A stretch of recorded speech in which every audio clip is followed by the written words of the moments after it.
बड़ी नेक औरत थी। वो कहती है मैं बड़े अमीर आदमी की बीवी थी, अपने शौहर के साथ छत पे बैठी थी तो नीचे फकीर मांगने वाला आया। उसने बड़े दर्द से सदा की तो मैंने अपने शौहर से कहा कुछ देने का, दफा कर, इन लोगों ने धंधा बनाया हुआ है। कहती मैं मेके से भी बड़ा माल लेके आई थी, मेरे माँ बाप बड़े अमीर थे, तो मैंने ना चोरी अपने खामर से नजर बचा के बाथरूम जाने के बहाने गई और नीचे जाके 5 दिनार मैंने उस फकीर की हथेली पे रखे।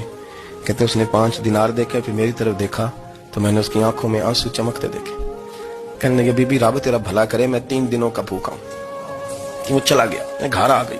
मैं बाहर आई तो मेरा शौहर कहने लगा अब इतनी तू तेज हो गई है और तू इतनी खुद मुख्तार हो गया, मेरे बगैर पूछे माल खर्च करेगी, जा तुझे 3 तलाकें। कहती मैं वजादार बाप की बेटी थी, तलाक लेके घर आई तो मेरा बाप टूट गया, चारपाई पे चला गया। ओहो ये क्या बन गया।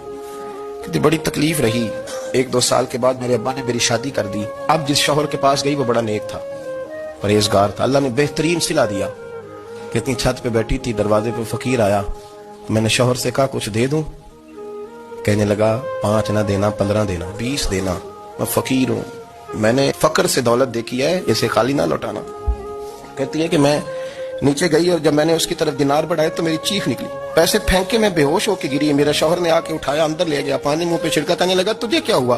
कहने लगी ये जो मांगने आया ये मेरा पहला शौहर था, वही था जो कहता था कि तू 5 दिनार दे आई है, जा तुझे 3 तलाक